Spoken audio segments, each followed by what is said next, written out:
எனக்கு பிடித்த காதலி அல்லது லவர்ன்னு சொன்னால் அது சைக்கிளிங். இவர்தான் பரமேஸ்வரன். இவருக்கு இந்த சைக்கிளிங்ல இவ்வளவு ஆர்வம் வரத்துக்கு கொலஸ்ட்ரால் தான் காரணம் என்று சொன்னா உங்களுக்கு ஆச்சரியம் இருக்குது இல்லையா? உடலிலே ஏற்பட்ட ஒரு கொலஸ்ட்ரால் என்கின்ற ஒரு நோயிலே நான் தாக்கப்பட்டிருந்த காரணமாக ஒரு பொதுவான சைக்கிளை நான் ஓடுவதற்கு நான் முயற்சித்திருந்த வேளை, இன்று இந்த சைக்கிளிங்கை நான் எனது ஒரு உடற்பயிற்சியாகவும் ஒரு ஃபெஷனாகவும் எடுத்துக்கொண்டதன் காரணமாக இன்று 50 கிலோமீட்டர் 100 கிலோமீட்டர் என என்னால் ஓடக்கூடியதாக இருக்கிறது. அது மட்டுமல்ல, பரமேஸ்வரன் சைக்கிளோட்ட வீரராகவும் பல வெற்றிகளை தன்வசப்படுத்தி இருக்காரு. 252 கிலோமீட்டர் தூரம் நான் சென்றிருக்கின்றேன்.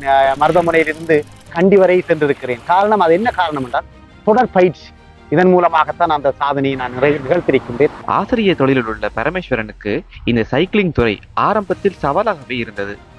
காரணம், நான் 7 மணிக்கு பாடசாலைக்கு செல்ல வேண்டும். அதற்கு முன்பதாக இந்த உடற்பயிற்சியை மேற்கொள்வது ஒரு சிரமமாக இருந்தது. இருந்தபோது நேரம் பொருட்டல்ல, உடற்பயிற்சிக்கு என்று நாங்கள் நேரத்தை ஒதுக்கி இதனை ஈடுபடுத்துவதன் ஊடாக எங்களில் ஒரு மாற்றத்தை, எங்கள் உடலிலே ஒரு மாற்றத்தை, மனதிலே ஒரு மாற்றத்தை, புத்துணர்ச்சியை ஏற்படுத்தும் என்று என்னுடைய எண்ணம்.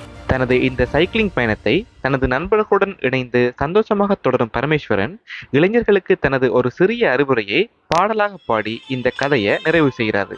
நெல்லின் விதை போடாமல் நெல்லும் வருமா, வேர்வை அது சிந்தாமல் வெள்ளிப்பணமா, வெள்ளை இளம் சிட்டுக்கள் வெற்றி கொடி கட்டுங்கள், சொர்க்கம் அதை தட்டுங்கள், விண்ணை தொடுங்கள். நெல்லின் விதை போடாமல் நெல்லும் வருமா.